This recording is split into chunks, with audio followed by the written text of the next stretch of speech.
être là, de pouvoir être là au milieu de vous. Mais je pense que je vais...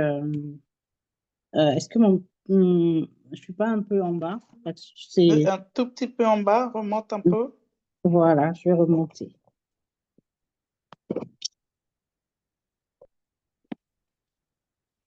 Voilà, là, je pense que c'est mieux. Oui, Voilà. c'est bon. OK, parfait. Nous rendons grâce à Dieu et je remercie le Seigneur en tout cas qui permet que je puisse être là au milieu de vous ce soir. Alors, on a bien évidemment comme thème aujourd'hui activer la faveur de Dieu pour accomplir sa destinée.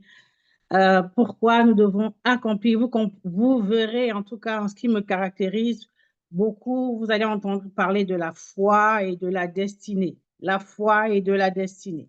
La foi pour nous permettre de braver les épreuves, les défis qui sont sur notre chemin, qui nous empêchent de rentrer dans notre destinée. Parce que le Seigneur me fait comprendre que nous existons pour un but, pour une mission, pour accomplir une destinée. Alors aujourd'hui, nous allons parler d'activer la faveur de Dieu pour accomplir sa destinée. Alors pourquoi est-ce que nous devons accomplir notre destinée? Nous allons voir alors le plan, comment ça va se dérouler. Nous allons parler effectivement de ce que c'est que la faveur divine parce que nous devons l'activer. Pourquoi nous avons besoin d'activer cette faveur divine? Nous allons voir quelques personnages de la Bible, effectivement, qui ont eu à activer, en tout cas, à vivre la faveur de Dieu dans leur vie. Et après, nous verrons quelques points. J'ai cité 7 points pour pouvoir activer la faveur divine. Alors, avant d'aller plus loin, j'aimerais pouvoir prier, recommander ces instants sous la direction du Saint-Esprit, qu'il prenne le contrôle de toutes choses. Alléluia. Seigneur, je bénis ton nom éternel, je te rends grâce, je te suis infiniment reconnaissant. Toi qui es le maître des temps et des circonstances, merci pour ce temps, merci pour ce moment. Viens prendre la place qui t'est due, viens prendre la place du roi, que nous puissions diminuer, que je diminue et que toi tu puisses t'élever. Communique, parle à tes filles, parle à ton peuple, Seigneur, ce soir. Rencontre le besoin d'une femme ce soir, soulage une femme, restaure, guérit, console, Seigneur, un cœur qui est attristé au travers ta parole. Tu dis dans ta parole que tu envoies ta parole et ta parole les guérit. Cette parole qui est vie et elle est esprit, alors qu'elle est libérée de ma bouche, je prie, Seigneur, qu'elle produise de la vie, Seigneur, dans le cœur d'une femme qui va écouter, Père éternel, mon Dieu, et que cette vie, Seigneur, soit manifestée pour emmener une transformation véridique, Seigneur, dans le naturel, dans le nom puissant de Jésus-Christ de Nazareth. Seigneur, dispose de toutes choses par ton esprit et que, Seigneur, mon Dieu, mon roi, cet environnement, Père, te soit favorable dans le nom de Jésus. Amen, amen, amen. Nous rendons grâce à Dieu. Amen. Alléluia. Alors aujourd'hui, comme j'ai dit, nous parlons de activer la faveur de Dieu pour... Alors, excusez-moi, parce que je ne vois... voilà, c'est mieux comme ça, je vois. Je voyais pas. Voilà. OK. Activer la faveur de Dieu pour accomplir sa destinée. Alors, nous allons voir déjà par définition, c'est quoi la faveur de Dieu? C'est quoi la faveur de Dieu? Alors, j'ai envie de dire que la faveur de Dieu, c'est l'expression de sa grâce imméritée. C'est l'expression d'une grâce qui est imméritée dans notre vie, qui nous donne accès à des endroits, à des opportunités, qui nous ouvrent des portes en tout cas et nous aide à accomplir des choses que nous ne pourrions pas réaliser par nos propres forces. Lorsqu'on parle de faveur, on voit ici la capacité surnaturelle d'accomplir une chose qui ne dépend pas de notre propre force, qui ne dépend pas de notre propre mérite. En d'autres mots, en fait, c'est la capacité surnaturelle de Dieu en nous. C'est la main de Dieu sur nous qui nous permet d'accéder, d'opérer, de braver certains interdits, des lois qui, en fait, là où les lois te rejetaient, là où les lois t'empêchaient de pouvoir accéder, la faveur de Dieu te permet de pouvoir y pénétrer. Alléluia. C'est pourquoi la Bible nous dit dans le livre de Hébreux 4, le verset 16, approchons-nous donc avec assurance du trône de la grâce afin d'obtenir miséricorde et de trouver grâce pour être secourus dans nos besoins. Approchons-nous du trône de la grâce avec assurance afin d'obtenir miséricorde et de trouver grâce pour être secourus dans nos besoins. C'est quoi le trône de la grâce? C'est le trône de Jésus-Christ. C'est l'œuvre expiatoire de Christ à la croix de Golgotha qui nous permet d'accéder au trône de la grâce. Le trône de la grâce, c'est le trône où coule la grâce divine. La grâce divine, le trône où le sang de Jésus-Christ nous lave, le sang de Jésus-Christ nous purifie, parce que le Seigneur la Bible nous dit, approchez-vous du trône de la grâce. Pourquoi faire? Pour obtenir miséricorde, pour trouver grâce afin d'obtenir miséricorde. Je veux trouver miséricorde auprès du Seigneur par rapport à ma situation, par rapport à mon besoin, et j'ai envie de trouver grâce, faveur, pour être secouru dans nos besoins. Nous avons besoin de la grâce de Dieu. Nous avons besoin par rapport aux situations, aux circonstances que nous pouvons vivre. Nous aurons toujours besoin de la grâce de Dieu. Même le matin, lorsque tu te réveilles, si on a compris que la faveur, ce n'est pas l'effet de notre mérite, j'ai envie de dire que même lorsque je marche, c'est par la faveur de Dieu. On a tendance à dire par la grâce de Dieu. Amen. Effectivement, même se lever le matin, même cuisiner, même se lever, se tenir debout, c'est par la grâce de Dieu. Et ça, je sais de quoi je parle. Parce que lorsque moi, j'étais malade, pour moi, me tenir debout était difficile. Pour moi, parler était difficile. Pour moi, manger était difficile. Aujourd'hui, nous pouvons nous retrouver là. Nous pouvons parler. Il y a des gens qui sont dans des lits d'hôpitaux. Il y a des gens qui se sont couchés hier qui n'ont pas eu la grâce de pouvoir se réveiller, non pas parce qu'ils sont moins méritants que nous. Il y a des personnes même qui prient plus que nous. Il y a des personnes même qui jeûnent plus que nous, qui sont même peut-être proches du Seigneur plus que nous. Mais la grâce ne leur a pas été accordée pour être là ou pour être debout comme vous et moi. Donc, j'ai envie de dire que tout ce que nous pouvons faire, c'est par la grâce de Dieu et c'est la faveur de Dieu qui repose sur notre vie. Et cette faveur, nous en avons besoin pour accomplir notre destinée. Alléluia. Pour accomplir notre destinée. Alors, c'est quoi la destinée? Chaque croyant a une destinée unique préparée par Dieu. Une destinée divine, et j'aime bien dire une destinée divine et prophétique, que nous ne sommes pas le fruit du hasard. Si nous existons, c'est parce que Dieu avait porté son regard sur nous un de ces jours. La Bible dit dans le livre de Psaume 139, le verset 16, que alors que nous n'étions encore qu'une masse informe et vide, Dieu nous voyait, ses yeux nous voyaient. Et sur son livre étaient inscrits tous les jours qui nous étaient destinés. Là, nous n'étions encore qu'une masse informe et vide. Nous n'existions même pas. Nous n'étions même pas encore dans le sein de notre mère. Et lorsque nous allons dans Jérémie 1, il dit ceci, avant que tu ne sois formé dans le sein de ta mère, je te connaissais. Oui, Dieu nous connaissait avant d'être formés dans le sein de nos mères. Il nous connaissait parce que nous étions dans son sein et nous n'étions qu'encore qu'une masse informe.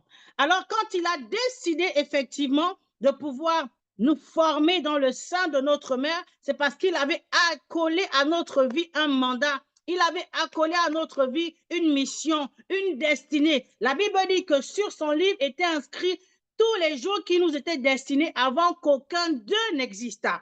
Ça veut dire qu'avant que tu ne puisses venir au monde, ta destinée divine existait déjà dans le livre de Dieu. Ta destinée prophétique, ce qui va arriver encore, existe dans le livre de Dieu. Donc Dieu a un plan, un but pour ta vie. Et ce plan, ce but, tu es appelé à l'accomplir. Ce plan, ce but, tu es appelé à le réaliser. Amen. Mais bien évidemment, ce n'est pas facile. Ce n'est pas tout beau, tout rose. Pourquoi nous parlons de la faveur divine pour accomplir sa destinée? Voilà, parce que sur le parcours de la destinée, sur le chemin de la destinée, on rencontre des défis, on rencontre des épreuves, on rencontre des obstacles parce que nous sommes confrontés avec des humains, nous sommes confrontés avec des forces spirituelles, nous sommes confrontés avec des personnes qui sont animées de mauvais esprits, qui ne sont pas animées de bonnes intentions vis-à-vis de toi ou vis-à-vis de moi. Ça peut être ton frère, ça peut être ta soeur, comme ça a été le cas de Joseph par exemple.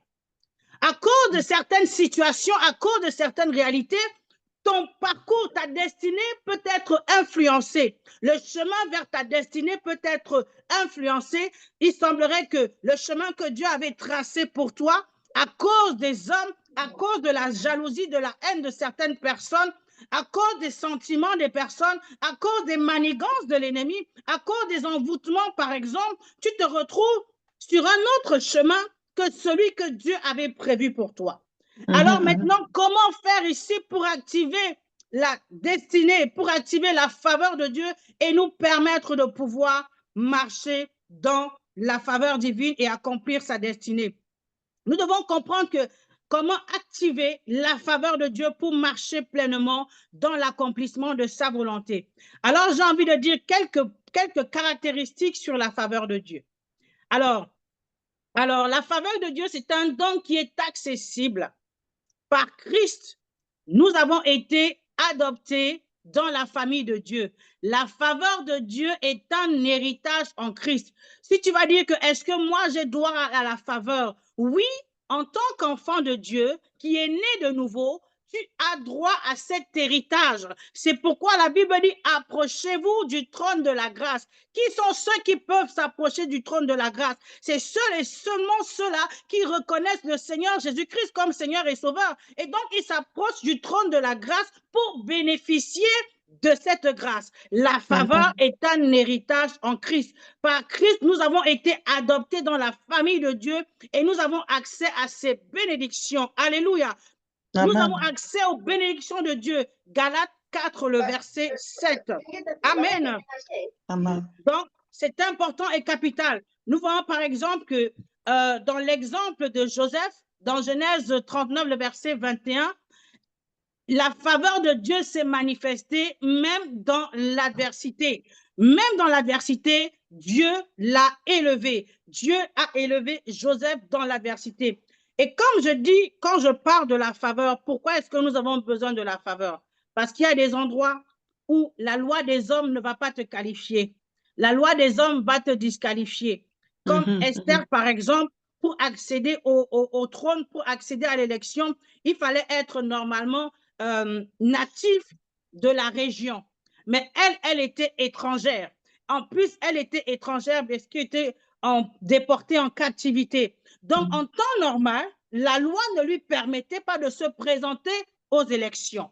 Ça, c'était la loi des hommes. Il y a des endroits où la loi des hommes peut te limiter. La loi des hommes peut venir t'empêcher d'accéder à ta destinée. Parce que c'était le plan de Dieu qu'elle puisse accéder à cette dimension, qu'elle soit positionnée comme reine.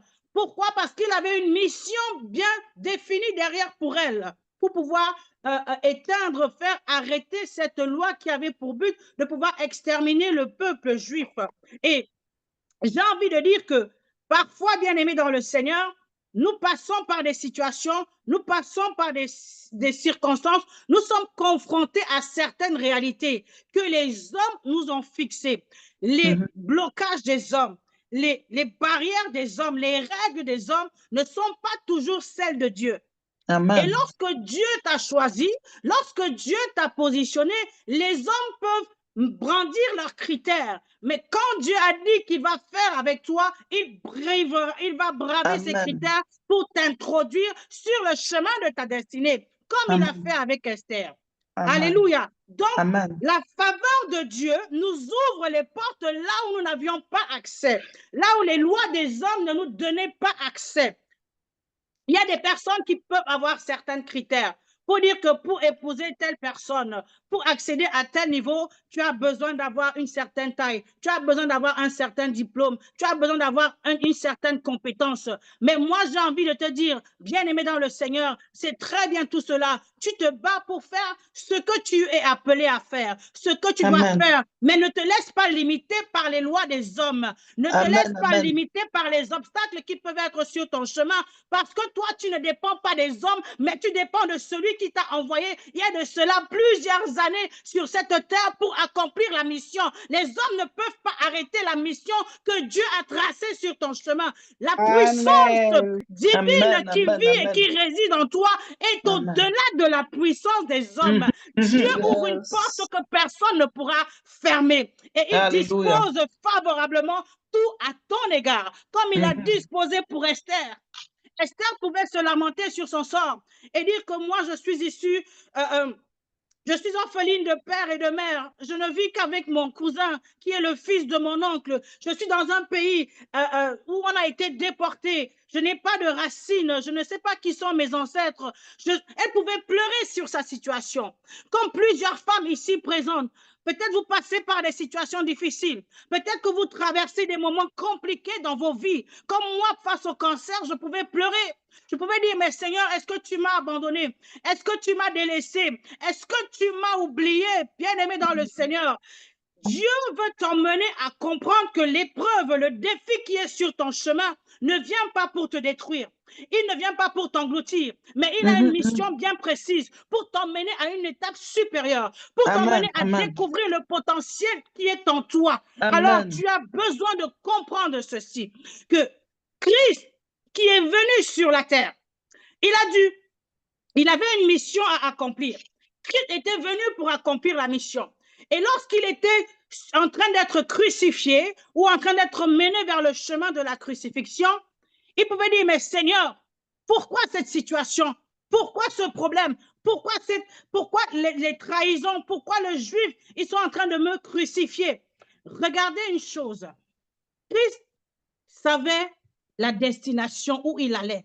Il le savait déjà, il avait la révélation, ce que Dieu voulait faire. Il savait la mission qu'il avait accomplie. Et c'est pour ça que quand il passait par les temps d'épreuve, il avait la force que Dieu pouvait lui donner pour pouvoir traverser cette épreuve. Mais le problème qui se passe avec nous, c'est que lorsque nous sommes confrontés à des épreuves, lorsque nous sommes confrontés à des situations, on se dit, mais Seigneur, est-ce que tu m'as abandonné? Seigneur, pourquoi tu permets à ce que cette situation arrive? Seigneur, pourquoi ci, pourquoi ça? Il fallait que Christ paye le prix, qu'il soit sacrifié, qu'il aille donner sa vie pour qu'il y ait des chrétiens. Pour qu'il y ait une multiplication de Christ, il fallait que Christ donne sa vie. Pour qu'il y ait une multiplication des femmes d'armée, de feu, il faut qu'il y ait une femme d'armée qui donne sa vie, qui donne quelque chose, qui sacrifie quelque chose. Et dans cette sacrificature, dans ce sacrifice, bien-aimé dans le Seigneur, tu as besoin de comprendre que Christ a appris l'obéissance par les choses qu'il a souffert. Donc, ça veut dire que le passage par lequel je passe, c'est un passage que Dieu veut que je passe. Dieu voulait, il a permis que je passe par la maladie. Amen. Dieu voulait que je passe, il a permis. Je dis ça aujourd'hui, pourquoi? Parce qu'il y a de cela, en 2018, en juin 2018, il y a un bien-aimé qui m'écrit pour la première fois et qui me dit, j'ai fait un rêve, c'est la première fois que je rêve sur toi. Et ce bien-aimé-là, je le connaissais, enfin, c'est un pasteur sur les réseaux sociaux qui me dit, j'ai rêvé. Et le rêve que j'ai fait, en fait, c'est que c'était la dédicace de ton livre. La dédicace de ton livre. Et puis, il y avait des gens qui étaient, il y avait plusieurs personnes qui étaient là. Et en fait, je lui ai demandé, ben, le livre parlait de quoi? Bon, il ne se souvenait plus du titre, mais il m'a dit ça parlait du caractère de la femme dans le ministère. Et il y avait plusieurs personnes qui étaient là, hommes comme femmes, parce que en fait, je donnais comme des clés par rapport à une situation où plusieurs personnes ont échoué. OK, Amen. bon, ben, ça, c'est un message qu'on te donne en 2018. OK, ben, est-ce que tu as le titre du livre? Non. Je sais que oui, je pensais à écrire des livres. Mais le jour où je suis passée par le cancer en 2021, donc, pendant que je passais par le cancer, et le jour où j'ai fait mon témoignage publiquement sur les réseaux sociaux, là, il m'a écrit pour me dire, ah, maintenant, je comprends la signification du rêve avec le livre. Pour vous dire que lorsque le rêve a été donné, je n'étais pas encore malade. Je suis tombée malade 3 ans plus tard. Vous comprenez?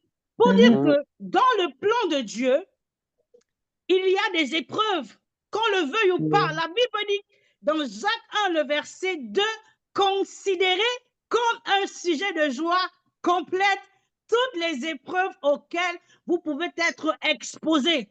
Ah bon? Je dois considérer une épreuve comme un sujet de joie complète. Waouh! Je dois considérer ma difficulté, ma souffrance comme un Ah, sujet de joie complète. aïe. Mais qu'est-ce que ça veut dire? Qu'est-ce que ça cache?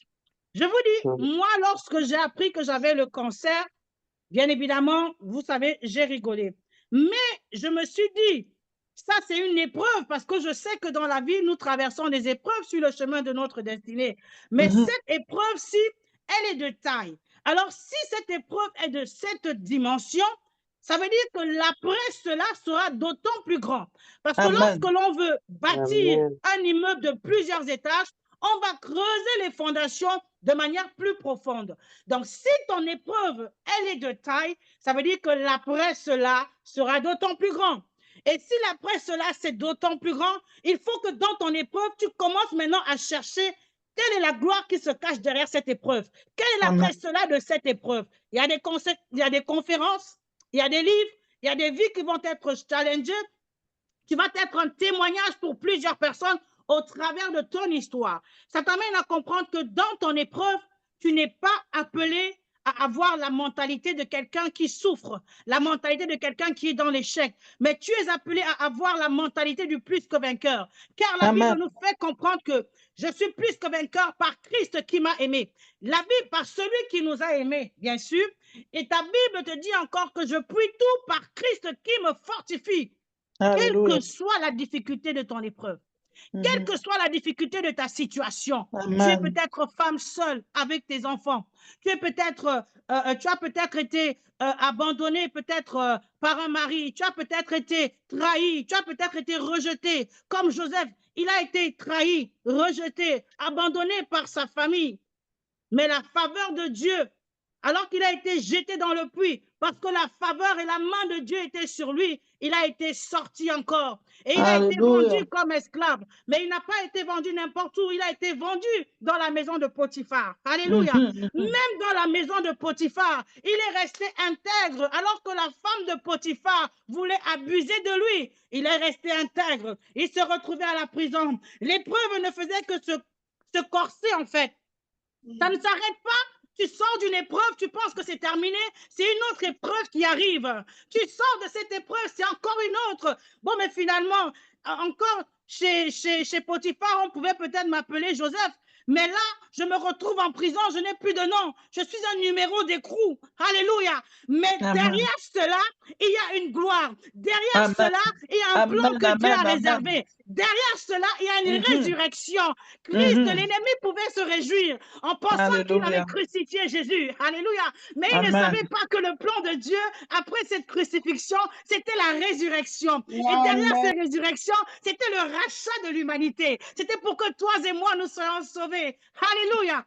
Donc, l'ennemi va penser, tes adversaires vont penser, tes détracteurs vont penser qu'ils sont en train de nuire à ta vie, qu'ils sont en train de détruire ta vie, qu'ils sont en train de salir ta réputation. Mais ce qu'ils ignorent, c'est qu'ils sont en train de laisser la guerrière qui est en toi sortir. Ils sont en train de laisser l'identité qui est en toi se manifester. Alléluia. Ils ignorent une chose, que le Dieu des cieux, que le Dieu des armées a un plan et une destinée pour toi. Et aussi longtemps que tu seras accroché à lui, tu accompliras les œuvres de l'Éternel. Alléluia.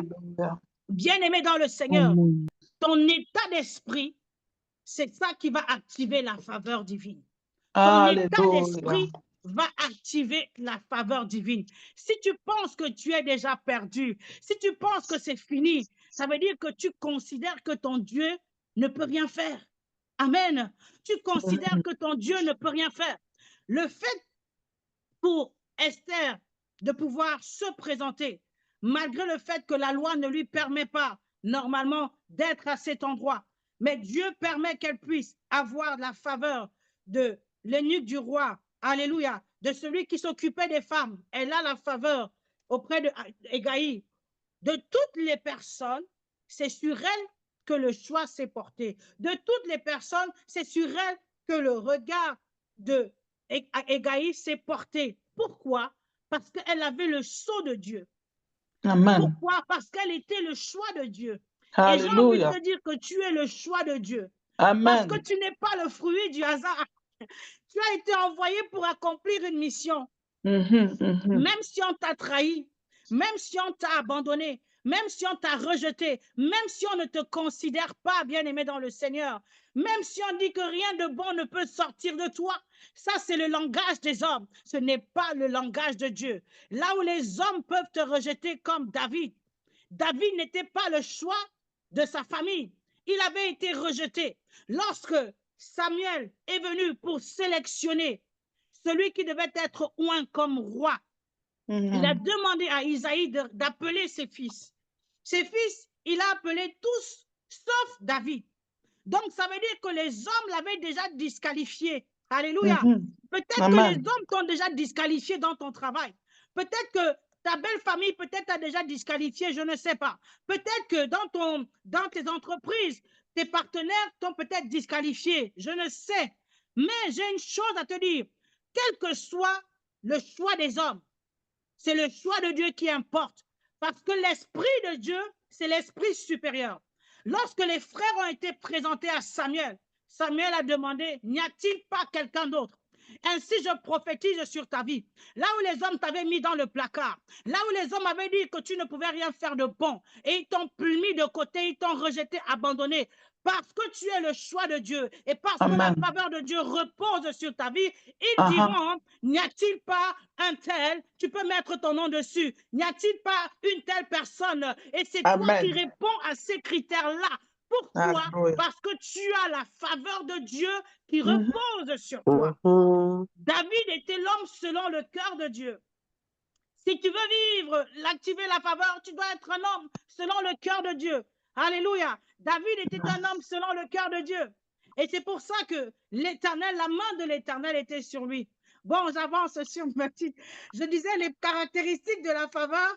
La faveur était un héritage en Christ. Deuxièmement, la faveur ne se mérite pas, mais ça se reçoit. D'accord? La faveur est un acte de grâce. Je n'ai pas besoin de la mériter, mais c'est une grâce que Dieu me fait.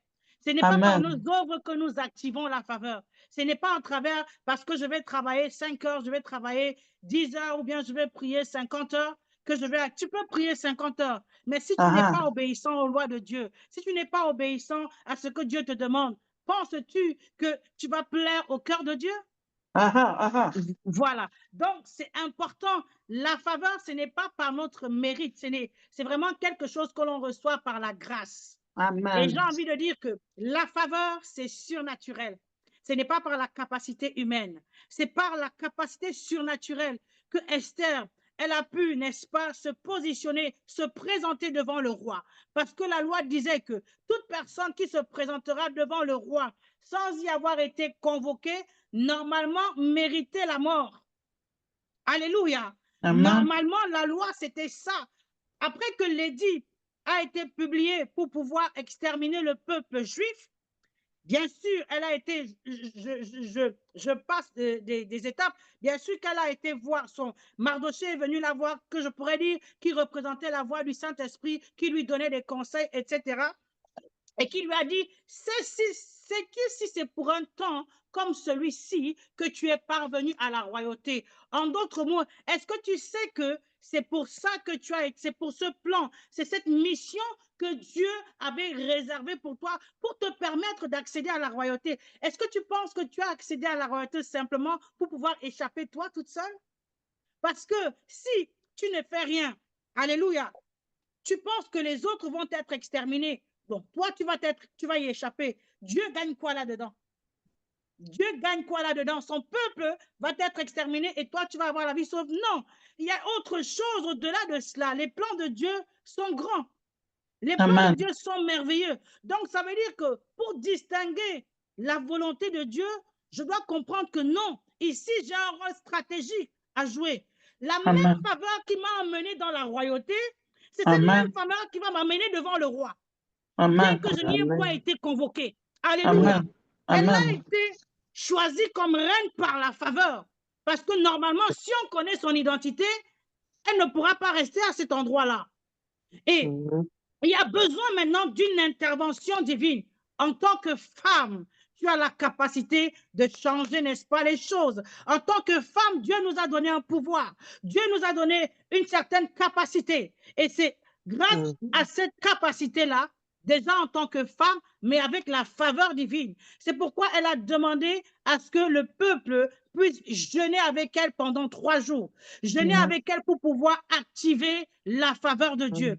Et une fois que le peuple a jeûné avec elle, elle a dit, je vais me présenter devant le roi. Si je dois mourir, je mourrai. En tout cas, je me rassure. Elle s'est rassurée d'avoir avec elle la présence de Dieu. Amen. Elle s'est rassurée d'avoir avec elle l'approbation de Dieu. Parce qu'il faut savoir une chose, pour trouver faveur aux yeux des hommes, il faut trouver d'abord faveur aux yeux de Dieu. Lorsque tu as trouvé faveur aux yeux de Dieu, tu trouveras automatiquement faveur aux yeux des hommes. Par contre, tu peux vouloir chercher à acquérir la faveur des hommes, mais sans pour autant avoir la faveur de Dieu. Donc, ce qui est plus important pour toi, bien-aimé, c'est d'abord de chercher à avoir la faveur de Dieu. Et lorsqu'on a la faveur de Dieu, ça nous ouvre les portes devant les hommes. La faveur de Dieu, elle est surnaturelle. Elle ouvre des portes qui étaient fermées, comme ça a été le cas pour Esther. Elle ne pouvait pas se présenter devant le roi, mais au travers de la faveur divine, parce que c'est un acte qui ne se fait pas d'habitude. Donc, c'est un acte surnaturel. C'est un acte qui ne se fait pas.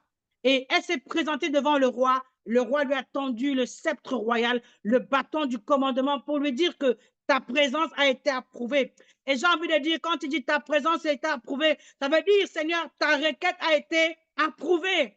La requête a été approuvée. La faveur de Dieu va t'ouvrir des portes à des endroits où les hommes ne te qualifiaient pas, à des endroits où les hommes ne te voyaient pas. Et lorsque cette porte la ouvre, comme je dis, le Dieu que nous servons n'est pas un Dieu d'œuvre inachevée. Et ce qu'il commence, il achève. Alléluia. Donc, bien-aimé dans le Seigneur, il faut comprendre, avoir la conscience que je marche dans la faveur divine. Je ne suis pas n'importe qui. Je suis un peuple choisi de Dieu. Je suis une princesse de l'Éternel. Je suis une reine de l'Éternel, même si les gens ne me comprennent pas, même si les gens ne m'approuvent pas, même si les gens me rejettent, les gens n'ont pas confiance en moi. Je sais que mon Dieu a confiance en moi. Mais moi, ce que j'ai à faire, c'est de m'attacher à lui pour activer sa faveur. La faveur nous entoure comme un bouclier. Alléluia. La faveur, elle est protectrice. Quand tu as la faveur de Dieu sur toi, elle va te protéger. Elle va te protéger des plans de l'ennemi. Elle va te protéger de la maladie. Si j'ai pu échapper à la maladie, c'est parce que la faveur de Dieu était sur moi. Ce n'est aucunement par mon propre mérite. Rien du tout. Rien de tout cela. Tout ce Alléluia. que nous avons, ce n'est que par la grâce de Dieu. La faveur de Dieu nous protège contre les attaques de l'ennemi. Elle nous protège contre les flèches qui volent en plein midi, les flèches qui volent de jour. Elle nous protège contre des envoûtements. Tu vas vouloir manger quelque chose, le Seigneur te dira non, ne mange pas parce que ce repas, il est empoisonné. Ça, c'est la faveur de Dieu. Qu'est-ce que tu as fait pour mériter? Rien, si ce n'est l'amour de Dieu. La faveur de Dieu, elle est motivée par l'amour de Dieu. La faveur de Dieu est motivée par l'amour de Dieu. Dieu nous a tellement aimés qu'il nous a donné Jésus-Christ, une faveur pour que nous soyons sauvés. Alléluia. Nous voyons la faveur de Dieu un peu partout. Et la faveur de Dieu, elle est stratégique. Il va placer les bonnes personnes et les bonnes opportunités sur notre chemin. Dieu placera des bonnes personnes et des bonnes opportunités sur ton chemin. Et je prie que le Seigneur puisse ouvrir les portes pour que tu rencontres et que tu discernes tes partenaires de destinée. Que tu discernes, n'est-ce pas, comme Jonathan, les David que Dieu place sur ton chemin. Que tu discernes, n'est-ce pas, comme Élisée, les Élie que Dieu place sur ton chemin. Je prie que la faveur de Dieu t'ouvre l'entendement et la vision spirituelle pour discerner les pères, les ascendants, les descendants, n'est-ce pas? Les relations transversales, les relations horizontales, les relations verticales que Dieu place sur ton chemin pour te permettre d'accomplir ta destinée. Moïse ne pouvait pas accomplir sa mission toute seule. La visionnaire, Maman Siama, ne peut pas accomplir cette vision toute seule. C'est toute une équipe qui est là. Vous êtes tous là. Et ça, c'est la faveur de Dieu qui permet à ce que vous puissiez être là, cette équipe d'ensemble, parce qu'il y a une vision, il y a une mission qui est derrière, qui doit être accomplie. Le Dieu que nous servons est un Dieu stratégique. Il va te Alléluia. permettre, n'est-ce pas, d'avoir les ressources nécessaires pour te permettre d'accomplir la mission qu'il a déposée sur ta vie.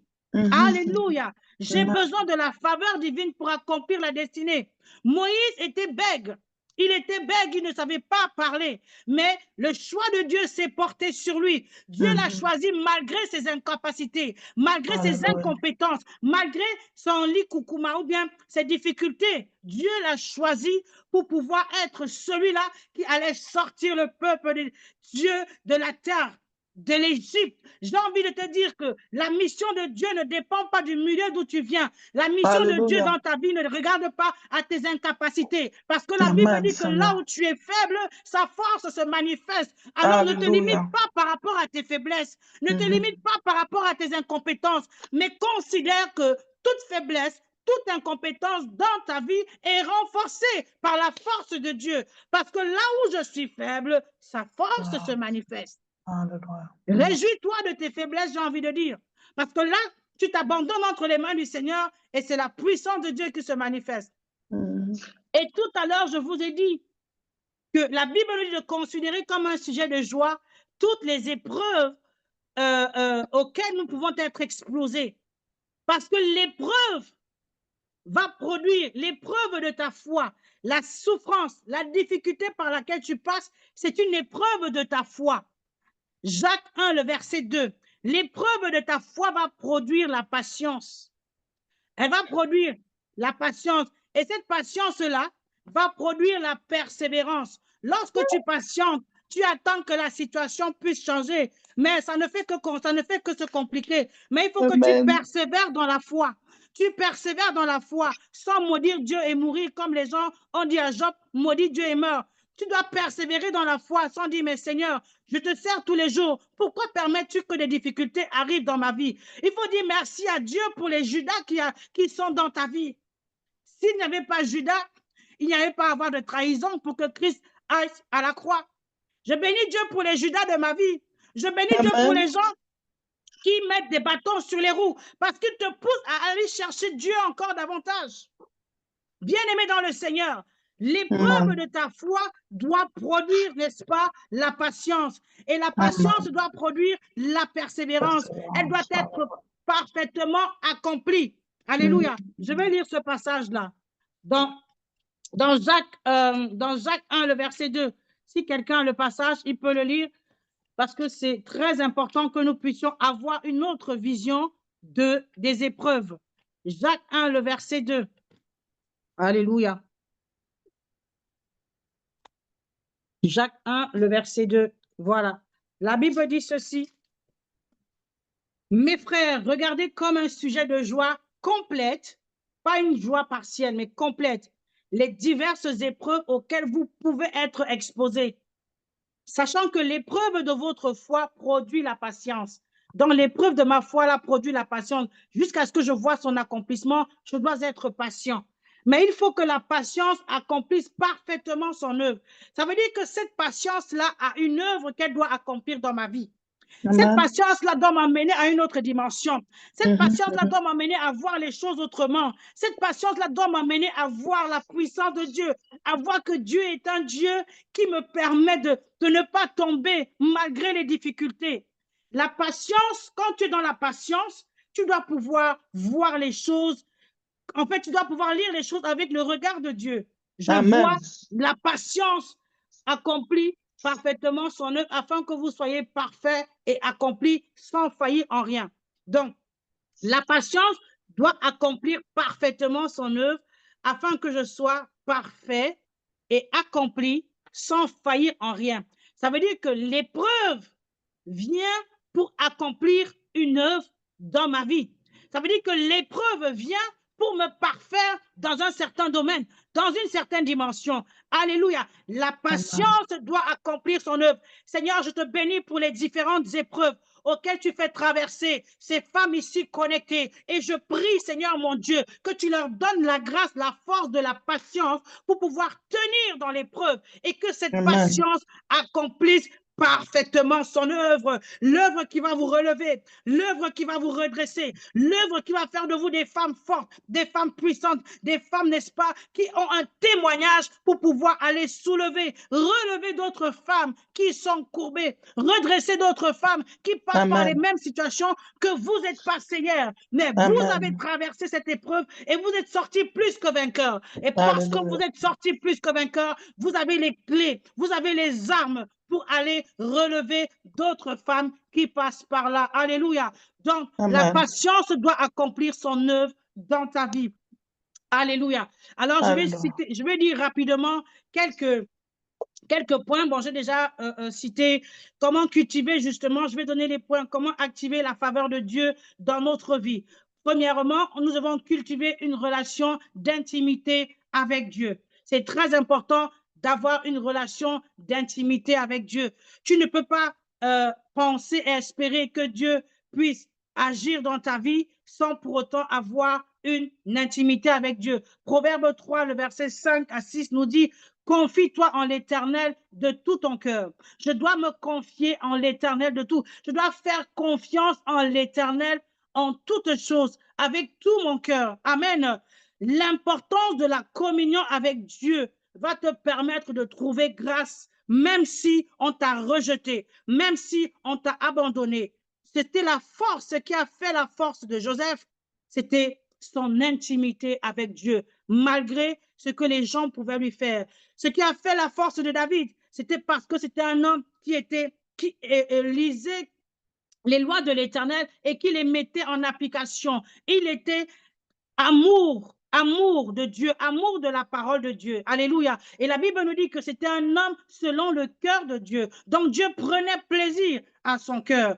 Alléluia. Et nous voyons aussi l'exemple de Noé qui a trouvé grâce aux yeux de l'Éternel parce qu'il marchait avec Dieu. Dans Genèse 6, versets 8 à 9, il a trouvé grâce. Et par cette faveur-là, il a pu être celui qui a été choisi, n'est-ce pas, pour pouvoir rassembler, pour bâtir l'arche et permettre à sa famille et aux bétail de pouvoir échapper au déluge. Ça, c'est la faveur de Dieu qui s'est portée sur Noé.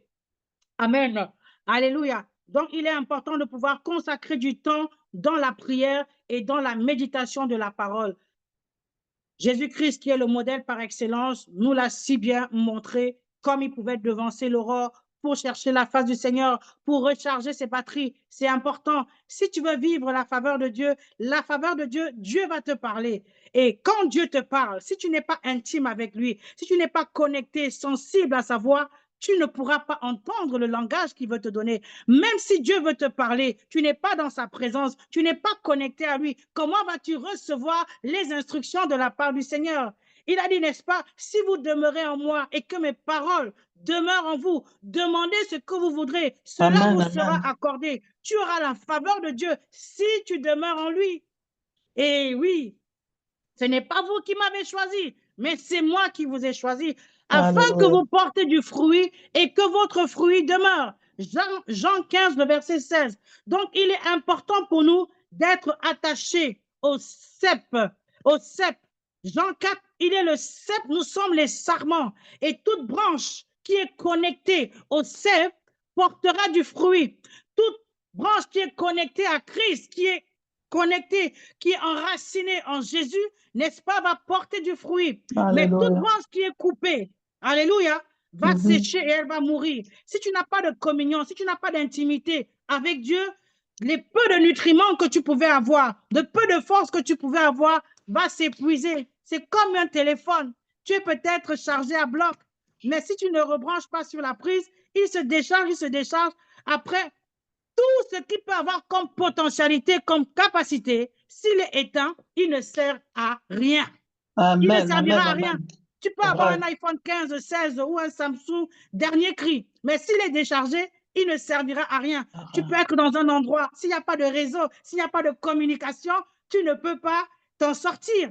Nous avons besoin d'être connectés à Dieu, être connectés au Saint-Esprit. C'est notre réseau qui nous donne la direction, la boussole, qui te permet d'être connecté au monde. Alléluia. D'avoir des directives et des orientations de la part du Seigneur. C'est très important de cultiver une relation d'intimité avec le Seigneur. Donc, il faut consacrer du temps à la prière et à la méditation de la parole et être sensible à la voix du Saint-Esprit. Parce que quand tu cherches Dieu, Dieu te parle.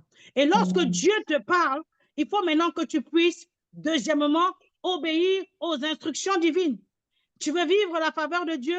Voici, chercher l'intimité avec Dieu. Deuxièmement, obéir aux instructions divines. Comment j'obéis aux instructions divines? En obéissant à la parole que Dieu me dit. Qu'est-ce que Dieu t'a dit? Dieu m'a dit que dans la maladie, je te donnais la guérison. Le bébé en bonne santé et la guérison. Donc, ça veut dire que Dieu m'a garanti que mon bébé sera en bonne santé. Mais les médecins me demandent de pouvoir interrompre la grossesse. Si je dois obéir à la voix de Dieu, parce que le bébé qui est dans mon ventre a aussi une destinée. Je ne vis pas pour moi. Ce n'est pas mon choix, je veux ou je ne veux pas. Non, nous ne sommes que des gestionnaires de ce que Dieu nous donne de pouvoir gérer. Et tu as besoin de savoir quelle est la pensée de Dieu par rapport à telle ou telle situation. Dieu m'a dit, je t'ai donné le bébé et la guérison en bonne santé. Donc, automatiquement, je réponds au médecin que je n'interromps pas la grossesse. Alléluia. Ça, c'est une obéissance à la voix de Dieu.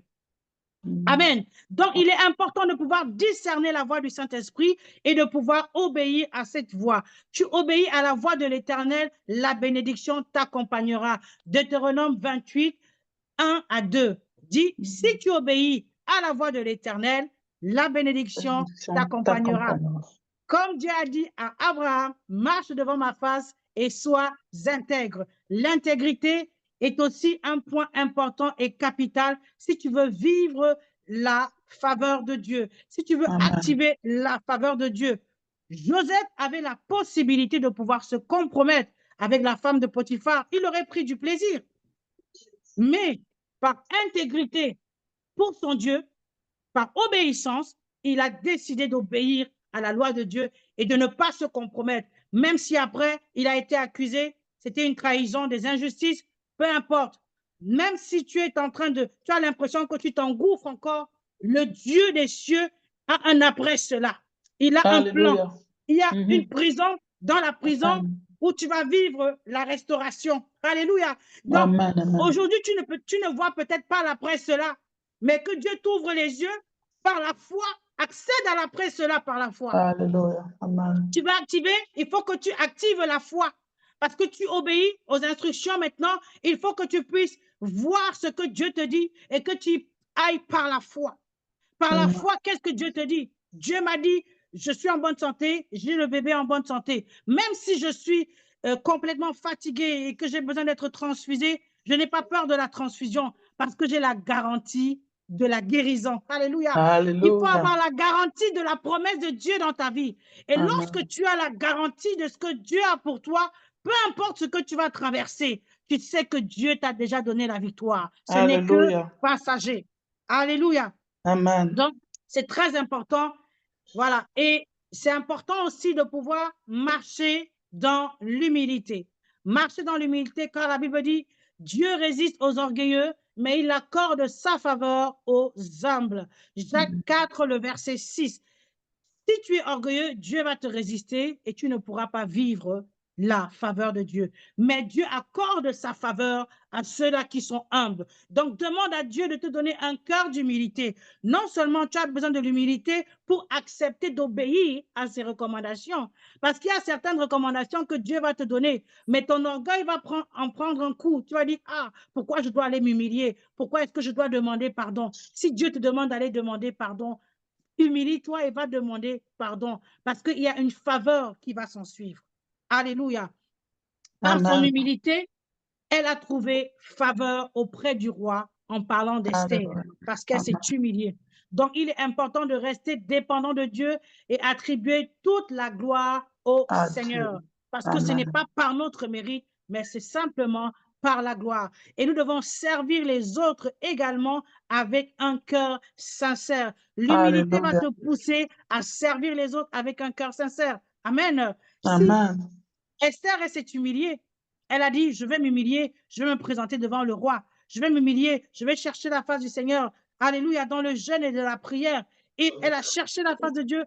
Et elle s'est présentée devant le roi. C'était pour servir les intérêts du royaume. Ce n'était pas simplement pour ses intérêts ici, mais c'était pour les intérêts du royaume. Et il est aussi important, comme je disais tout à l'heure, de marcher par la foi.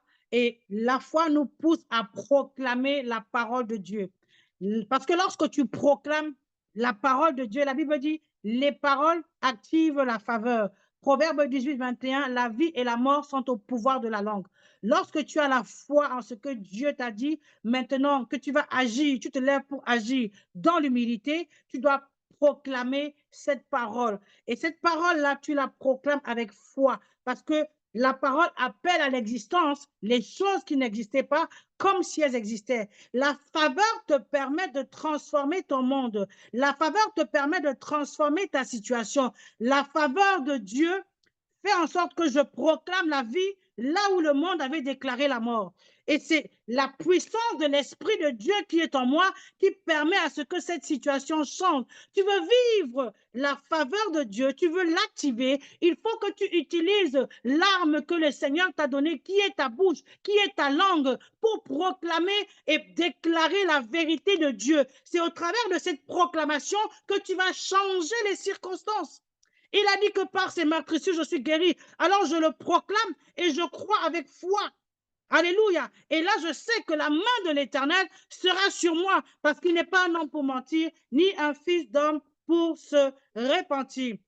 Alléluia. Donc, je pense que on est déjà bien avancé aujourd'hui. Alléluia. Donc, on est déjà bien avancé aujourd'hui, mais c'est important de savoir que la faveur de Dieu nous ouvre les portes. Et si je vais récapituler, on a une destinée que Dieu a pour nous. Et dans ce chemin sur la destinée, nous rencontrons des défis, nous rencontrons des épreuves, nous rencontrons des obstacles. Le Seigneur nous demande d'avoir la joie face à ces épreuves et de voir que derrière ces épreuves, il y a un après cela. Mais pour pouvoir Amen. enjamber ces épreuves, écraser ces épreuves, nous devons déclencher et activer la faveur de Dieu. Et pour activer la faveur de Dieu, premièrement, nous devons avoir une intimité avec le Seigneur. Deuxièmement, avoir une vie d'obéissance à la parole de Dieu, à son esprit, à ses recommandations. Troisièmement, il est important de pouvoir marcher dans l'humilité, passer à l'action avec humilité, marcher dans la foi, proclamer cette parole qui est vie, qui emmène à l'existence, qui nous permet de sortir des difficultés, Amen. des défis. Alléluia. Donc, Amen. proclamer cette parole. Et bien sûr, la parole de Dieu, bien sûr, il faut semer aussi dans le royaume, ça c'est important, et marcher dans la générosité. La parole de Dieu nous fait comprendre que Salomon, il a semé et la main de l'Éternel était sur lui, n'est-ce pas? Il a offert un sacrifice abondant et a attiré une faveur extraordinaire de Dieu. Que le Seigneur vous Amen. bénisse abondamment, mes chers Amen. bien-aimés. Alléluia. Amen. Amen, amen, Amen. amen. Amen. Amen. C'est déjà Amen. fini. Amen, amen, C'est déjà fini. amen. C'est Gloire au déjà Seigneur. fini. Est-ce que vous pouvez démuter vos micros? Ah, c'est déjà Acclamer la le faveur. Seigneur pour vraiment pour ce message qui a Alléluia. touché énormément de personnes. Alors, Amen. Gloire à Merci. Dieu. Merci Seigneur. amen, amen, amen. Gloire à Amen, Dieu. amen, Merci. amen, amen. Amen. Amen. Amen. Amen, amen, Gloire au amen, Seigneur. amen, amen. Wow. Amen, Wow. amen, Amen. Alors, si vous amen. avez des questions, si vous avez des questions comme d'habitude dans le chat, et moi je les remonte. Si vous voulez poser directement la question, vous levez la main et je vais vous donner la parole. Alors, docteur Josiane, j'ai énormément de questions. Vraiment, avec le temps, Ok. on va essayer, on va, on va Mhm. essayer parce que la faveur divine, c'est une chose dont beaucoup de personnes n'ont pas saisi et n'ont pas compris. Et Mhm. deux fois, justement, on se dit, il y a peut-être de l'injustice quelque part où j'ai mal fait les choses. Mhm. Donc, j'ai beaucoup de questions. Alors, la première question, c'est comment vous avez parlé, je te tutoyais, tu as Mhm. parlé d'intimité avec le Seigneur. Alors, Mhm. malgré les jeûnes, les prières, les sacrifices, j'ai l'impression de ne pas avoir la faveur de Dieu.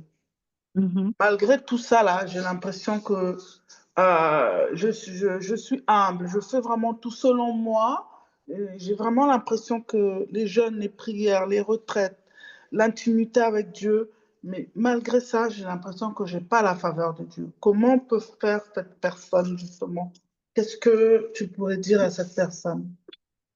Alors, de deux choses l'une, il faut déjà savoir qu'est-ce qu'elle appelle avoir la faveur de Dieu dans sa situation. Est-ce que ça se dire que j'ai l'impression que ma situation ne change pas? C'est ça. Voilà, j'ai l'impression que ma situation ne change pas. Alors, il faut comprendre une chose, quand tu as prié, quand tu as jeûné, qu'est-ce que Dieu t'a dit?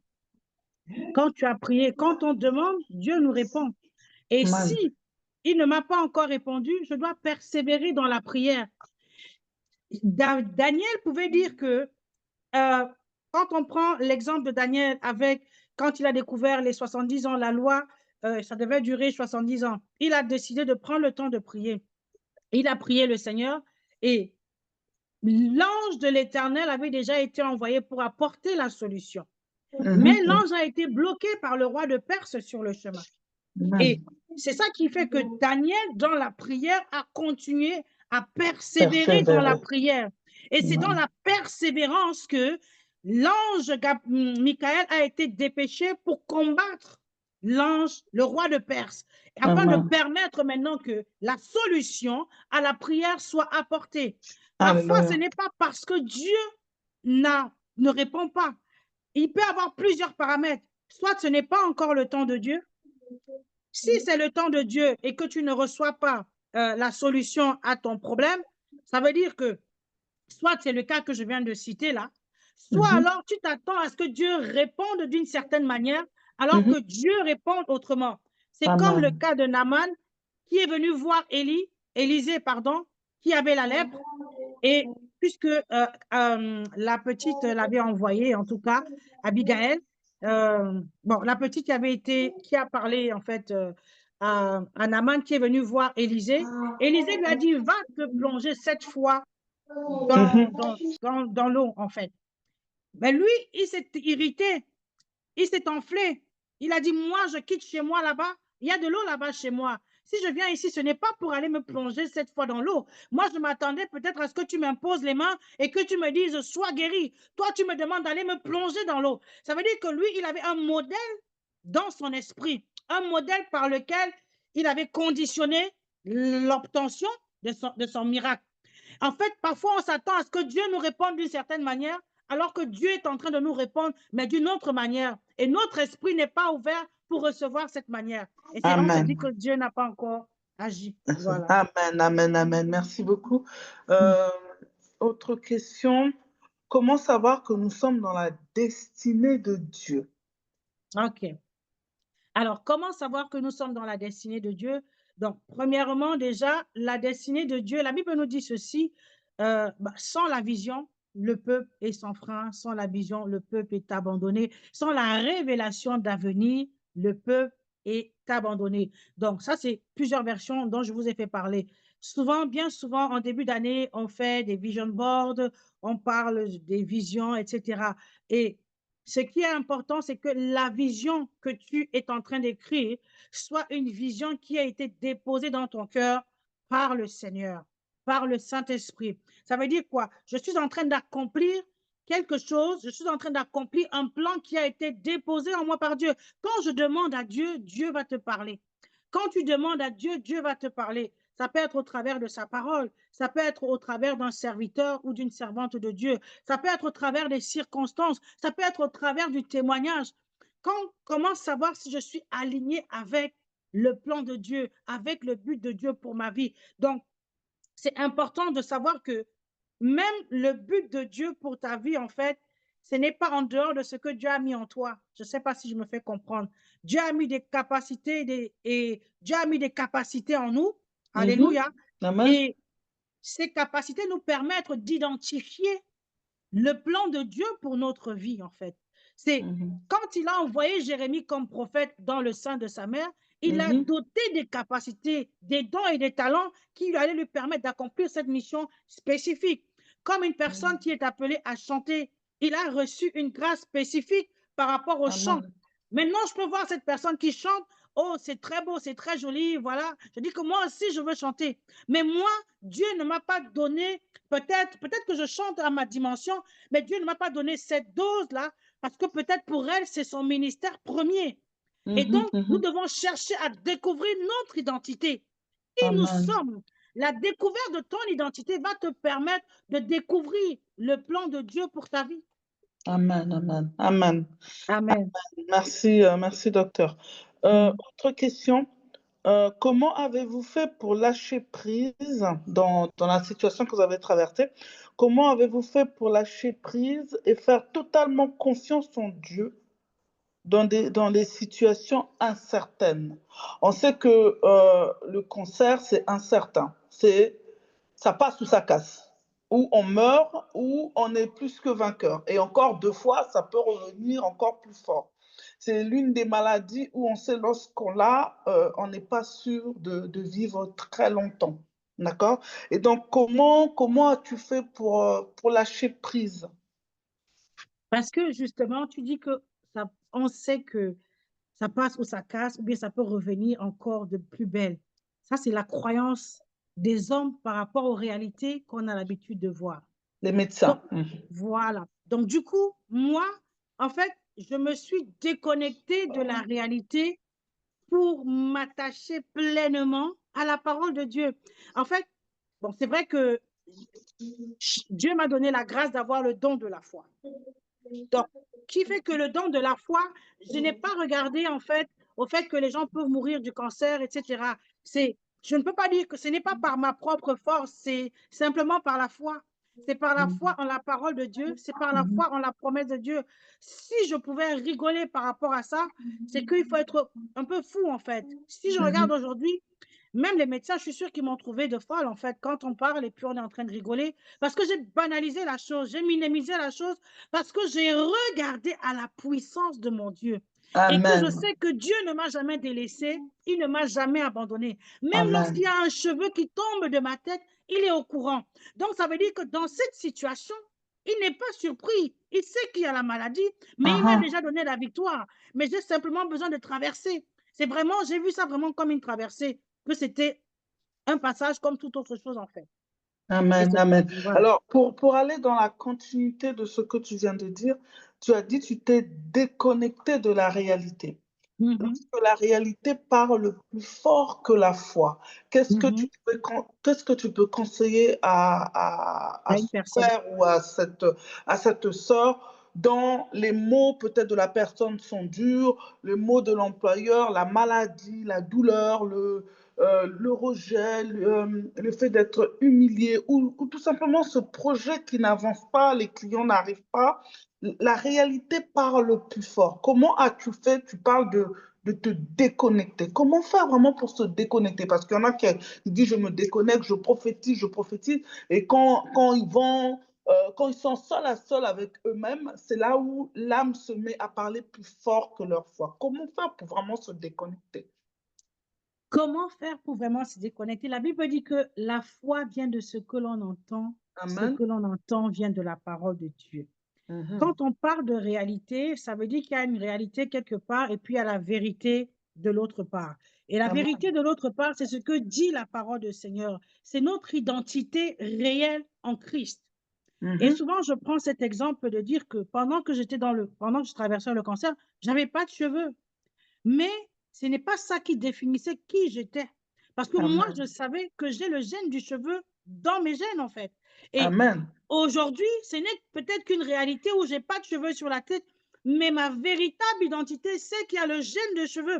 Et ce gène du cheveu a permis que, voilà, c'est une traversée parce que je sais que ça va repousser. Et c'est pour ça que je dis que notre identité en Christ aussi, c'est à peu près la même chose. La réalité, c'est ce que l'on vit. Peut-être que tu ne vois pas le gène du cheveu. Peut-être que tu n'as pas d'argent dans ton compte en banque. Peut-être que tu es malade. Ça, c'est la réalité. Mais la vérité, c'est ce que dit la parole de Dieu. Notre vérité se trouve dans la parole de Dieu et les Amen. promesses que Dieu nous a données. Mais maintenant, comment faire pour ne pas tomber, pour ne pas laisser la réalité nous envahir? Ça veut dire que je dois cultiver ma foi en Amen. écoutant la parole de Dieu, en lisant Mhm. la parole de Dieu. Et Mhm. la Bible dit, quand je pense à l'absinthe et au poison, à ma tristesse et à ma douleur, mon âme est abattue au-dedans de moi. C'est normal. Donc, si tu penses à ta difficulté, parce qu'on t'a rejeté, si tu penses aux trahisons, aux épreuves, automatiquement, ton âme va être affectée.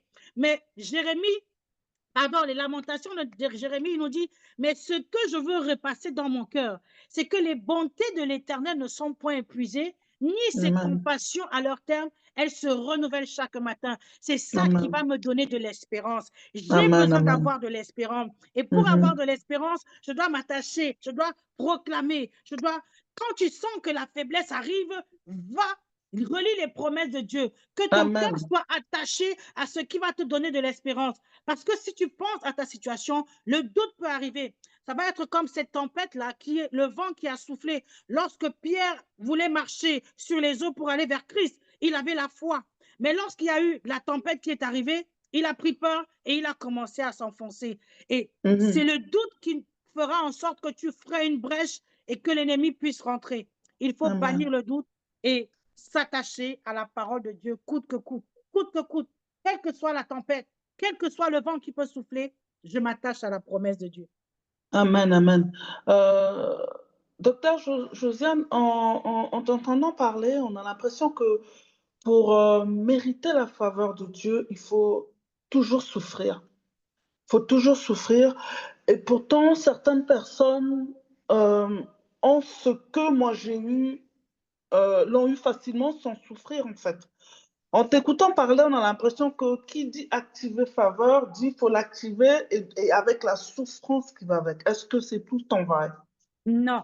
Bon, déjà, la faveur, c'est une grâce imméritée. Donc, on ne la Mhm. mérite pas. Et ce n'est pas qu'il faut tout le temps souffrir parce qu'il y a des situations où on a naturellement la faveur. Respirer, c'est une faveur. Il y a des Amen. situations où on a naturellement la faveur. Mais maintenant, quand je parle de situations où on est dans des défis, dans des difficultés, c'est parce que là, on ressent le besoin de vivre la main de Dieu. On ressent le Amen. besoin de vivre, d'activer une situation pour nous permettre d'enjamber. On est face à un obstacle. Je suis Mhm. face à un obstacle. Là, j'ai besoin de la faveur de Dieu. Parce qu'il y a des situations où je vis déjà la faveur divine et j'avance avec ça. Mais lorsque je suis confronté à un obstacle, là, Seigneur, j'ai besoin de ta faveur. Et là, maintenant, c'est là que je vais activer la faveur dans une autre dimension, dans une autre mesure, en fait. Amen. Amen. Si on dit activer, ça veut dire qu'il y a un désactivé quelque part, docteur Oui, Josiane. On est d'accord. Donc, oui. ça veut dire aussi, c'est que si on peut l'activer, ça veut dire qu'on peut le désactiver. Alors, Mhm. la question qui vient derrière, c'est, mais Dieu dit qu'il ne se répond pas de ses dons. Ça veut dire Bien que sûr. si moi, aujourd'hui, je désactive la faveur divine pour entrer dans ma destinée, comme Dieu ne se répond pas de ses dons, je suis censée quand même rester dans cette faveur, même si je l'ai désactivée. Non, il faut comprendre une chose. En fait, il faut comprendre une chose parce que si on parle des dons, Dieu m'a donné le don, par exemple, si j'ai le don de chanter, j'ai le don de Mhm. chanter, je chante. Quand tu chantes, ben, peut-être des gens sont guéris, etc. Le don, il est là. Il ne se répand ni de ses dons, ni de son appel. Bon, maintenant, Amen. j'ai besoin de pouvoir, peut-être que j'ai besoin d'un contrat. J'ai besoin d'un contrat pour accéder, pour signer avec un label ou avec enfin, bref, dans ce sens-là. Le don, il peut être là, mais l'accessibilité à une Mhm. autre dimension pour l'exercice de ce don peut m'être fermée à cause de mon caractère. Je peux Amen. être appelé au ministère, le don peut être là, mais la visibilité ou bien l'ouverture des portes peut être bloquée à cause de Mhm. mon caractère. Donc ici, Mhm. vraiment, c'est le caractère qui va faire en sorte que voilà, ce soit activé ou pas activé. Amen. Amen. Donc, on doit travailler le caractère aussi. Oui, OK, comme on a dit. d'accord. Ensuite, tu as parlé de l'humilité. Mhm. Mais la foi est une forme d'orgueil. Parce que justement, la foi annonce les choses, si je peux dire, qui n'existent pas. Donc, les médecins ont trouvé que tu étais non seulement folle, mais remplie de plein d'orgueil par rapport à leur connaissance. D'accord? Tu de... Oui, vas-y. En fait, Non, mais vas-y, tu viens de dire que il faut être... Dieu aime, Dieu veut qu'on soit... Si on veut la faveur divine, on doit être humble, mais en même temps, on doit avoir la foi. Alors que la foi est une folie. Comment faire les deux, en fait, 100%? Je ne peux pas déclarer quelque chose où tout est fermé et tout le monde va te dire, mais tu es complètement folle. Mais là, tu as plein d'orgueil. Je suis sûre, mon Dieu va faire. Combien on dit, je sais, le Dieu que je sers, il va faire, ne vous en faites pas. Et puis, derrière, on se rend compte, il y a Dieu, elle est plein d'orgueil. Parce que Comment faire? il faut définir, est-ce que c'est l'orgueil selon les Mhm. hommes ou c'est l'orgueil selon Dieu? Parce que la Amen. Bible dit que Dieu résiste Orgueilleux. aux orgueilleux, à ceux-là qui s'appuient sur leur propre force. Mhm, mhm, Quand je m'appuie sur Dieu, je ne suis pas orgueilleux ou orgueilleuse parce que je ne mhm. m'appuie pas sur ma propre force, mais j'ai plein de confiance en Dieu. Amen. J'ai simplement Alléluia. foi en Dieu. Voilà. Amen. Donc, c'est ça qui fait la différence. Peut-être les hommes, puisque la Bible dit, n'est-ce pas, que la foi est une folie pour ceux-là, effectivement, qui ne croient pas. Donc, quand tu vas Amen. avoir la foi en Dieu, mais ils vont te trouver toc-toc, ils vont te trouver fou. Comment peux-tu penser que tu peux guérir comment tu peux avoir une certitude face à une situation? Et si je m'appuyais sur mes propres forces, par exemple, là, ce Mhm. serait l'orgueil. Et là, l'orgueil précède la chute. Mais si Amen. je m'appuie sur Dieu, Dieu a tout intérêt à glorifier son nom. Lorsqu'on place pleinement notre confiance en Dieu, Dieu lui-même rentre en action pour manifester sa gloire, en fait. Et c'est ça, Amen. justement, qui amène un témoignage aux hommes, aux païens, de se dire que, ah, mais ce Dieu-là, il agit. Amen. Amen. Amen. Docteur Josiane, le facteur temps. Le Oui. facteur temps. Mm. Parce que justement, on a la foi que Dieu va faire, mais Dieu est le maître des temps et des circonstances, et malheureusement, nous ne sommes pas dans son temps à lui. Et l'épreuve dure, dure, dure, et comment faire? L'épreuve est dure, le temps passe, et la foi s'effrite petit à petit. Donc, c'est entre la vérité, la réalité, la vérité, la réalité. Il y a des moments où on se dit, Dieu m'a complètement oublié. Est-ce que je suis toujours dans ses promesses ou pas? Comment faire en fait pour vraiment pour tenir dans l'endurance, je peux dire, de ce marathon en fait. Pour tenir dans l'endurance, ce que je veux repasser dans mon cœur, les bontés de l'Éternel ne sont pas Amen. épuisées, ni ses compassions à leur terme. Elles se renouvellent chaque Amen. matin. C'est ça qui va me donner de l'espérance. Donc, quand j'ai compris que Dieu a déjà tout accompli, le temps de Dieu, ce n'est pas mon temps, mais j'ai besoin d'endurance pour pouvoir atteindre l'objectif. La grossesse dure 9 mois. Parce que je sais que la grossesse dure 9 mois, j'ai la patience pour attendre les 9 mois. Quand bien on trouve que les 9 mois, c'est long, c'est parce qu'on sait que c'est 9 mois. Mais parfois, dans nos situations, on ne sait pas quel est le terme. Et Amen. parce que tu ne sais pas quel est le terme, tu as simplement besoin d'avoir la patience. Jacques 1, le verset 2. L'épreuve de la foi doit produire la patience. Et cette patience doit parfaitement accomplir son œuvre en moi pour que je sois parfait sans faillir en rien.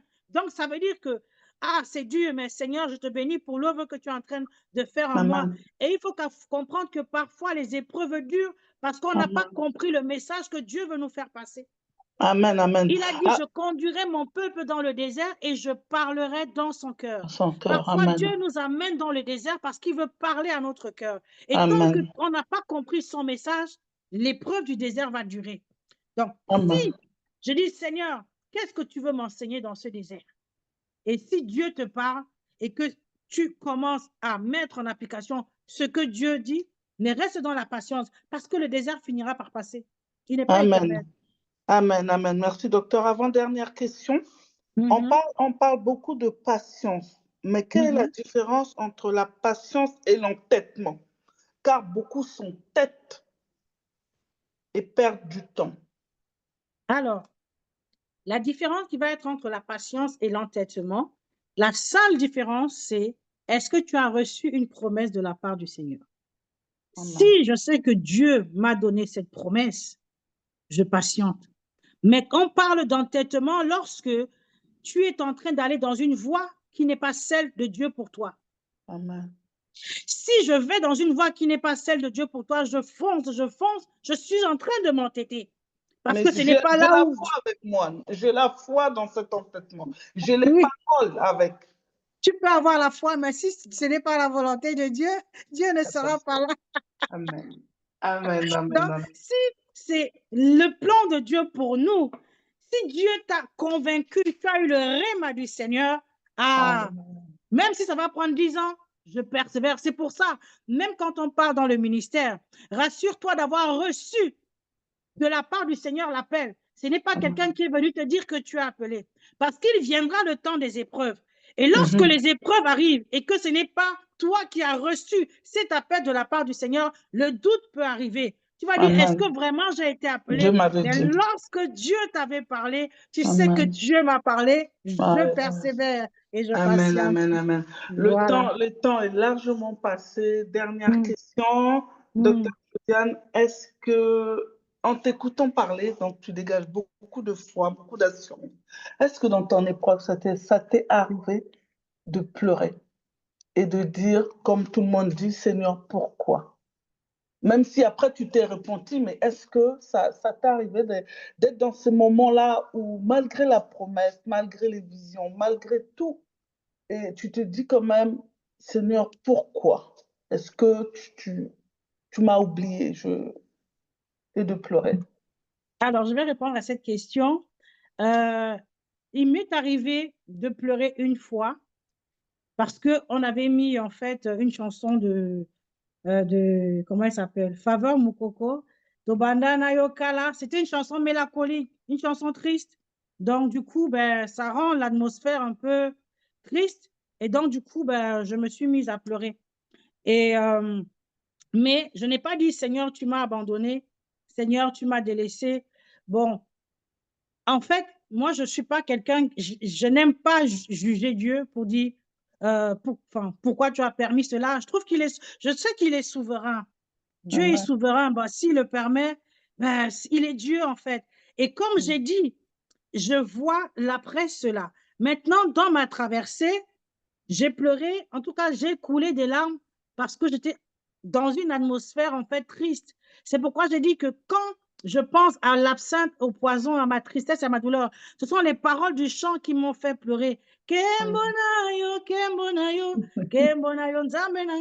Donc, c'est vraiment, c'est important quand on passe par des épreuves d'être bien entouré. D'être bien entouré.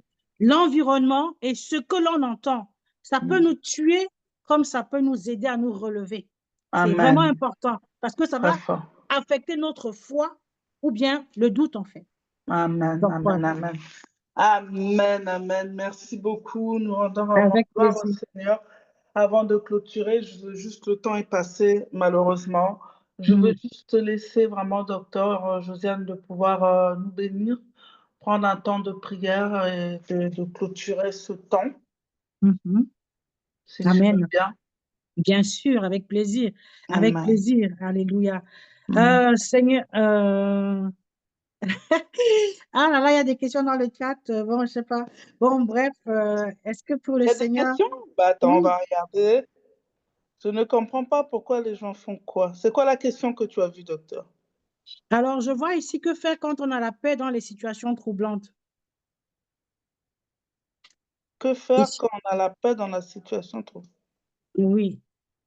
Que faire quand on a la paix dans les situations troublantes? Bah, continue. Donc, que faire quand on a la paix dans les situations troublantes? Je ne sais pas si vous me voyez, mais ce n'est pas grave. Quand tu es dans une situation troublante, si tu as la paix, la Bible dit que la paix qui surpasse toute intelligence. Si c'est Amen. le cancer, c'est une situation troublante. Mais la paix que j'avais dans l'épreuve, c'est parce Voilà. que je m'appuyais sur Dieu, en fait. Donc, c'est normal que j'ai la paix parce que, en fait, ben, Dieu me donne la paix. Il y a d'abondantes joies pour ceux qui aiment ta loi, la Bible nous dit. Donc, le malheur atteint souvent le juste, mais l'Éternel en délivre toujours. Donc, ce sont ces Alléluia. paroles-là que je proclame, je déclare, qui viennent fortifier ma foi, en fait. Dans des situations troublantes, je proclame la parole du Seigneur, je bâtis ma foi, je bâtis mon être intérieur, parce qu'on est tripartite, mais mon esprit doit être fort. Mon esprit ne doit pas se laisser, il doit influencer mon âme. Mon esprit doit influencer mon âme et mon esprit est influencé par l'Esprit de Dieu qui est en moi. Donc, pour Alléluia. que mon esprit puisse grandir, il faut que je le nourrisse de la parole de Dieu. Et quand il est fort, il pourra fortifier mon âme. Donc, Amen. si j'ai la paix dans des situations troublantes, c'est simplement parce que j'ai la paix, j'ai confiance pleinement en Dieu. Et la deuxième question qui était là, si je m'en souviens, oui, c'était par rapport au ministère. Donc, par rapport au ministère, il faut entendre soi-même le Seigneur. Ça ne peut pas être par prophétie. Ça peut être par prophétie, mais il est très important que Dieu lui-même aussi puisse te le confirmer. Amen. Amen. Il est important. Quelqu'un d'autre peut te le dire, mais Dieu doit pouvoir te le confirmer. Ça peut être par un songe, ça peut être, voilà. Donc, c'est important. Pour moi, dans mon cas, Dieu m'a parlé par des songes, en fait. Bien qu'il y ait des confirmations, mais je peux te parler et je sais ce que Dieu m'a dit. Donc, même si les gens aujourd'hui se lèvent pour dire que la femme n'a pas le droit de prêcher et patati et patata, toi, tu sais ce que Dieu t'a dit. Amen. Tu sais ce que Dieu t'a dit. Parce que quand tu iras rendre des comptes, tu ne diras pas, Seigneur, il y avait des hommes et des femmes qui disaient que la femme n'a pas le droit de prêcher. Mais il te dira, mais qu'est-ce que moi je t'avais dit? Donc, c'est important d'avoir reçu un réma de la part du Seigneur. Donc, vraiment, pour vivre une vie victorieuse, tu dois t'attacher à la vérité de la parole de Dieu, à la promesse que Dieu te donne. Coûte que coûte, tu persévères et tu fonces avec foi. Amen, amen, Voilà. amen, Amen, amen, amen. Donc, je vais prier le Seigneur s'il n'y a plus d'autres questions. Amen. Amen. Alors, Seigneur, nous te bénissons. Il y a une main. OK. Seigneur, nous te bénissons, nous te rendons grâce, nous te sommes infiniment reconnaissants. Merci encore pour ce temps, merci pour ce moment, Père éternel. Tu es le Dieu souverain, le Dieu véritable. Je viens te recommander, Seigneur, chacune de tes filles ici présentes, Papa. Je te recommande leur vie, je te recommande leur cœur. Tu es le Dieu qui déclare que tu as des plans de bonheur pour chacune d'entre elles. Et je prie, Seigneur éternel, que tu puisses emmener chacune d'entre elles à pouvoir accomplir le plan pour lequel tu les as envoyées sur cette terre. Je prie que toute personne qui était en dehors du chemin comme Bartimée, que tu puisses la remettre dans le chemin pour qu'elle puisse accomplir cette destinée. Je prie que la force de ton esprit, Seigneur, puisse, Seigneur mon Dieu, m'aura leur donner des ailes comme l'aigle, qu'elles prennent leur envol et qu'elles courent, Père éternel, mon Dieu, pour accomplir et manifester ce plan. Donne-leur la force, donne-leur cette intimité avec toi. Fortifie-les, Seigneur, qu'elles aillent de gloire en gloire, de victoire en victoire, Père éternel, mon Dieu, mon roi, et qu'elles marchent dans l'obéissance à tes promesses, l'obéissance à ta parole, l'obéissance à tes recommandations, pour pouvoir vivre une vie victorieuse, pour pouvoir marcher dans la faveur divine. Et Seigneur, mon Dieu, je prie, Seigneur, que l'humilité, Seigneur, soit leur partage, Seigneur, mon Dieu, mon roi, qu'elle ne puisse pas être vue, mais que toi, tu sois vu en elle. Parce que lorsque tu es vu, le vase, Seigneur, mon Dieu, sera automatiquement vu. Seigneur éternel, je prie, Seigneur éternel, mon Dieu, que ta grâce et ta main puissante reposent sur leur vie. Que la foi, Seigneur, et la détermination, Père, qui est inébranlable et qui surpasse toute chose, Seigneur, soit leur partage, Seigneur. Étends ta main sur leur vie. Fortifie celles qui sont découragées, celles qui sont abattues, Seigneur, mon Dieu, mon roi, celles qui ont envie d'abandonner. Je prie que tu les relèves, que tu les fortifies et que tu leur redonnes le courage de reprendre chemin et d'avancer, Père, car il y a une mission grandiose qui les attend. Il y a des nations qui les attendent pour porter le flambeau de Christ et libérer, Seigneur, mon Dieu, mon roi, ce message que tu as mis en chacune d'elles. Que l'amour du Père, la communion du Saint-Esprit et la grâce du Seigneur Jésus-Christ soient votre partage à tout jamais. Que Dieu vous bénisse. Shalom, shalom et shalom. Amen. Amen, amen, amen, amen, amen. Je veux juste vous demander avant de nous quitter, est-ce que vous pouvez démuter vos micros? On va élever la voix. On va bénir la personne qui nous a bénis aussi. Amen. Puissant, loin dans ce ministère, dans ce fardeau d'âme. Elle a dit oui aujourd'hui pour venir nous apporter quelque chose. Alors, à nous aussi de la bénir. Donc, démutons nos micros et élevons nos voix pour bénir le docteur Josiane. Grâce, nous te disons merci. Merci, Seigneur, pour ce Père Josiane, Seigneur. Pardon qu'elle porte, Seigneur, pour la gloire de ton nom. Nous bénissons sa vie, nous bénissons son foyer, nous bénissons, Seigneur, afin que tu étendes ta main de grâce. Prions sa guérison. Recommande ta servante Merci Seigneur, pour tout le Comment Sa vie, je je recommence dans qu'elle puisse grâce qu'à continuer à localise, mon Seigneur. Seigneur, Absolument localise pour la gloire de Dieu. Je ne parle Père, pas merci pour la semence qu'elle a mise d'une Seigneur, elle a pris le temps, de Jésus-Christ. Seigneur, Seigneur, à Merci vouloir, pour Seigneur, dans le nom de Jésus. Amen. Amen. Amen. Amen. Docteur Josiane, soyez bénis. Merci beaucoup. Amen. Excellente soirée à tous et je vous dis à très bientôt par la grâce de Dieu. Amen. Merci. Bonne soirée. Bonne Soyez soirée. bénis. Merci. Bénédiction. Merci, Bonne merci. Bonne soirée. soirée. Bonne nuit.